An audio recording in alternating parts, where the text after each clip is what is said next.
she has lost her voice. Yes. Completely. Now, why? Yeah.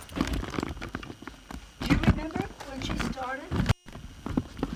That was 9 years ago. 9 years ago, she had her first big hit. Yeah. And that was, what was the name of it? Saving All My Love for You. I'm saving all. Yeah, that one. Okay. And the voice was beautiful and clear and warm, and she was beautiful and young and fresh. She looks now like she's worked every dive from here to New York and back again. Yeah, yeah. Hard, arrogant. And what has happened to her was she made a decision that she wanted to appeal to a younger audience. She wanted to get the young kids really listening to her, so she wanted to do the music that they enjoyed. And that's what she started doing. And singing and killing herself. And she started going into a falsetto, as males so frequently do in rock and roll and rhythm and blues. And the voice started falling apart. Because you have to realize, Whitney was raised on gospel. She was singing in gospel choirs when she was 4 years old. Yes. They start young. Yes. They start young, very religious family. So as a consequence, she changed her style to address a younger audience, very much as but Barbara only did it for a minute. She did one album where she sang with Donna Summers. Remember that? Yes. It was horrible. She wanted to do rock and roll. Yeah. I'll never forget when Barbara came to me, she was 19. And she said, Judy, I got to do this in her because I'm getting older.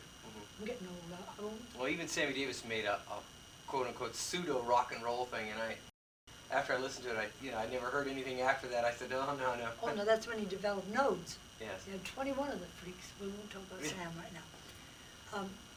But so Whitney decided she was going to sing rock and roll.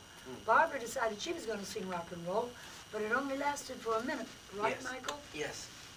Because what was she trying to do? Barbara was trying to be something that was not Barbara. Yes. You see? Whitney did the same thing. She changed her identity to appeal to another market.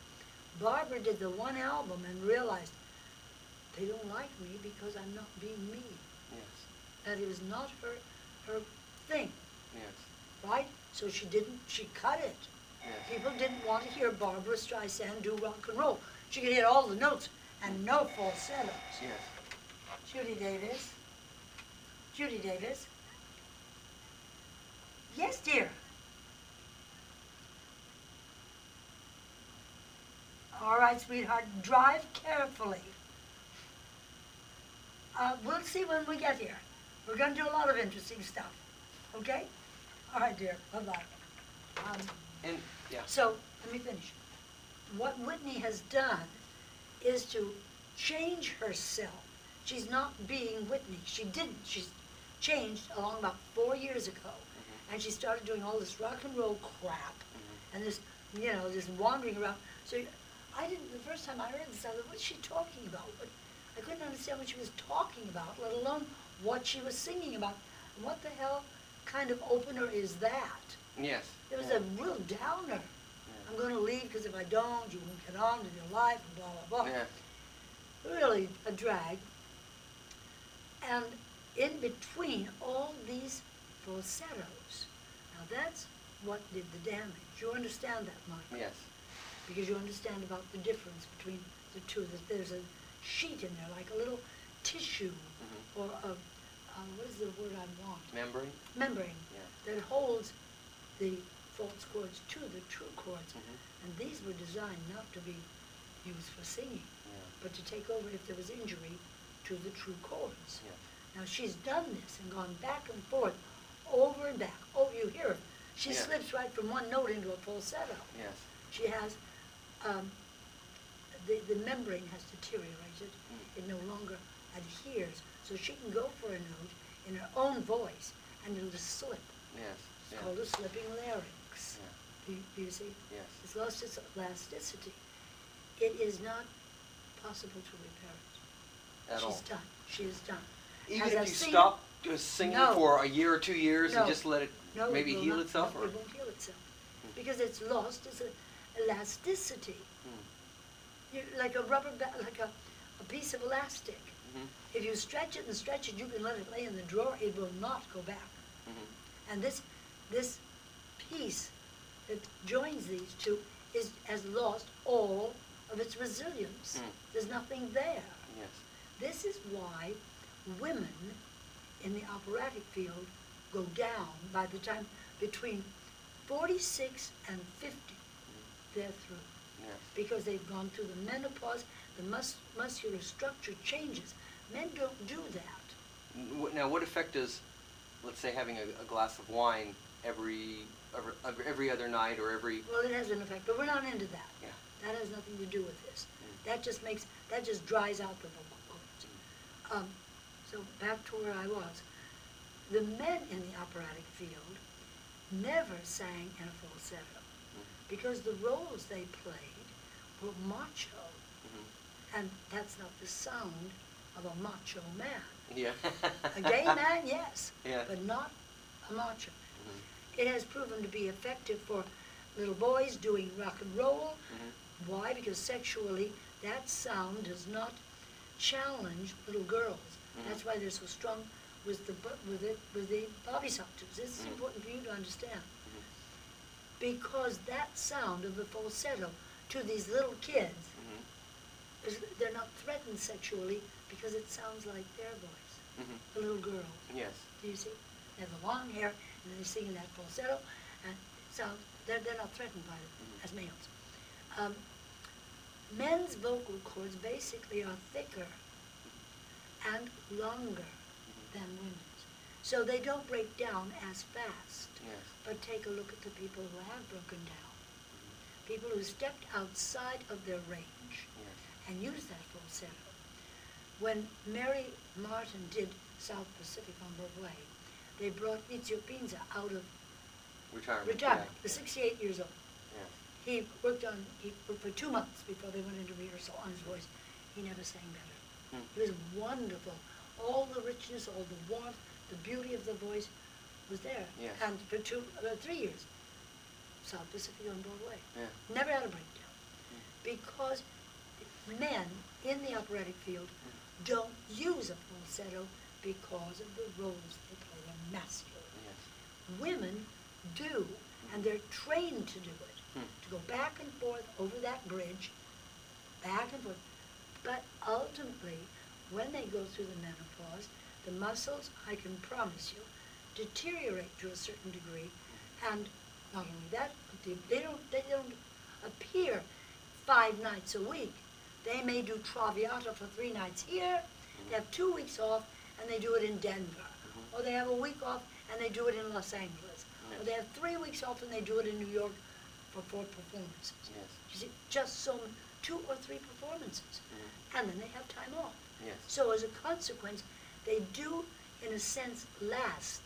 But by the time they're 45, it begins to deteriorate. That's why we lost Beverly Sills, Leontine Price, Anna Marfo. What's her name? It was Aristotle's mistress for years. Before Maria Jack. Callas? Maria Callas. You see, the voices went down. I like it when I know these things, Yeah. little trivia. Yeah, they're not trivia. Yeah. Very important background. Yeah. The voices went down. And so they stopped singing. The only one that has not been defied by that process is Joan Sutherland, who is now 70 years old, and she still has all this going, and the full voice, the whole thing, Yes. because she never sang in a falsetto. Uh-huh. You find that with people who use a falsetto, women, Yeah. all of a sudden you notice how sharp she went, how flat she went.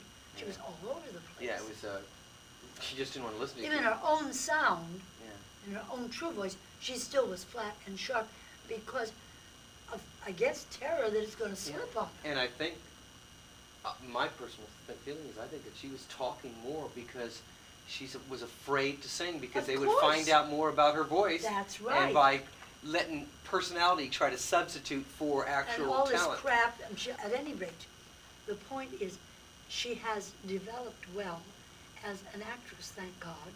There is a field for her there. You think so? Oh, yeah, she's done very, very well. 3 movies now she's been. Yeah. Just very good.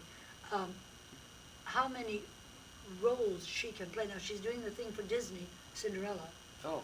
Yeah, and of course, with recording, they can fix certain things electronically so that she'll be in tune. Yes. But they cannot fix the structure of the voice. Yes.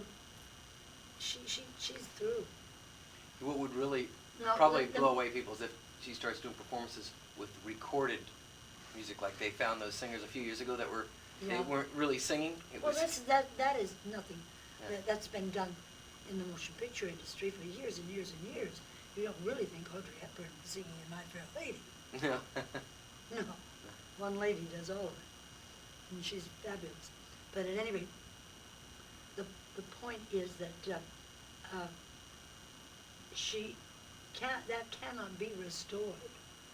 She was having problems, so she went to Seth Riggs Yes. in L.A. Well, he compounded the problem because he was going to teach her how to go back and forth over it. She knew how to go back and forth. So she quit there, and she came up. I don't know who this person is, but it's someone in San Francisco, a man, a newcomer, and she came up and worked with him, and he finished the job. Yeah, yeah. Going over. They have a new expression for this. They're going to mix the voice. Now, where did that come from? Well, in recording, when you mix the voices together, you blend them. You blend it. You're going to mix it. But what are they talking about? We mix the voice. What are they talking about? Probably having her recorded 5 or 6 times. And No. This is the voice teachers. This is a new lingo. Oh, for voice teachers, okay. Yes, well, they're going to mix the voice. What are they talking about? I'm guessing they're probably going to go between false and real. Yeah, and false over and real. over. So, Yeah.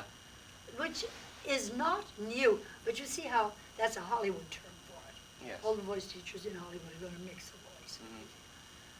And what they're doing is what's been done ever since the 14th century. Yeah. They're still training female opera singers to change from one voice to another, with the exception of this, what's her name, Battles. She's a young woman, but she's such a bitch that they won't hire her at the Met. They won't hire her in Italy or France. They will not hire her. She comes in. She doesn't show up for rehearsals. And when she does, she's late. And when she gets in, she causes No one's gotten trouble. tough with her then. Well, they did. They will not hire her. She can't. No.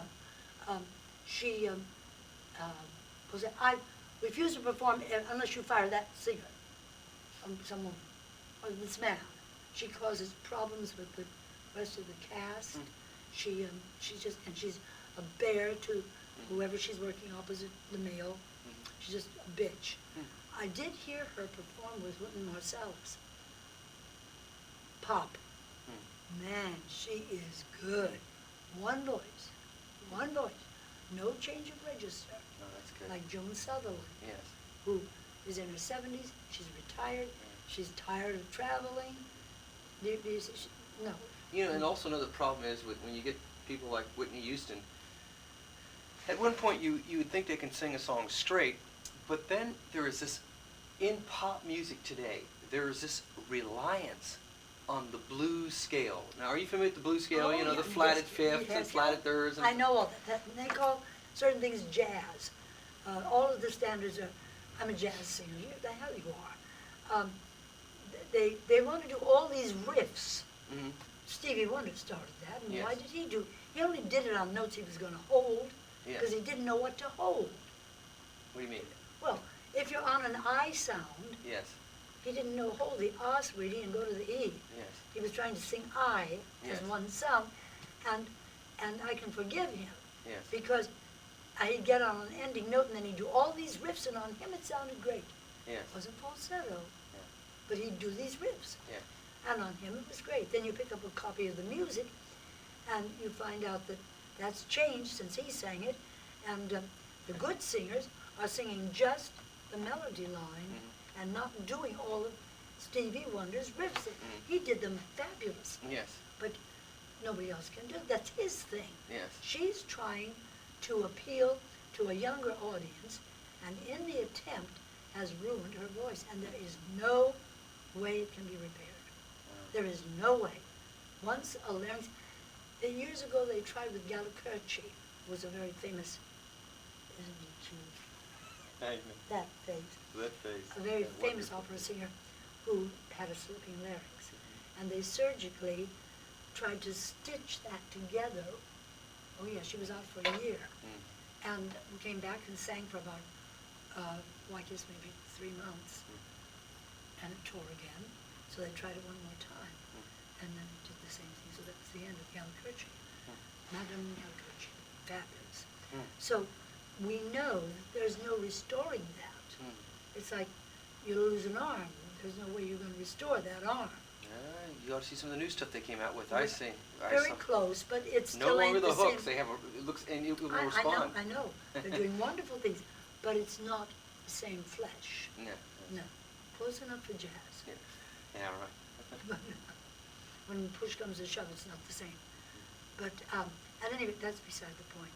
This they cannot restore. And she talks. She talks all the way through this.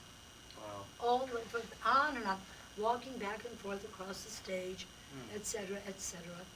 And so the reason I'm showing this to all the classes who are, not the beginning class, but the others, is so they'll recognize this is what happens when you do that. Now, what is she trying to do? She's trying to be somebody else. She's doing copy stuff. Yes. In essence, Yes. they may be her riffs, but she's trying to copy a different style. She looks like hell. She looks like she's hard. Yeah. There's no softness to her. Yeah. She used to There's have just a beauty. The hair also doesn't help. Yeah. No, Yeah. and she's a beauty, and she still has that great body, a great So body. how would you make her beautiful? I mean, how would you? Well, get her back to working on being Whitney Houston. Looking like Whitney Houston. She looks more like her aunt than she does herself. Yes. She looks more like Dionne Warwick, who's now doing commercials for, what is it? Psyche. Yeah, the Psychic Network. Well, she owns that. She has a big does. investment in that. Well, she may have an investment. I doubt that she owns it, but that's beside the point. What is important is to recognize what she's doing and what has happened to her voice as a result of what she's doing. She's doing the same thing Janis Joplin did. Now, Janis didn't sing in a falsetto. No. Yes. But she blasted the shit out of it by overproducing, yelling, screaming. I kept her in the best shape I could for almost 3 years. And by that time, she was so stoned when she'd come in here, nothing got through. Yeah. You know, I mean, she was gargling with Jack Daniels. So that I think she did it on stage when she gargled with Jack Daniels. Yeah. Oh, yeah. She always had her bottle right there. Not in the beginning. Not in the beginning. As time went by. Now, let's get to work with you.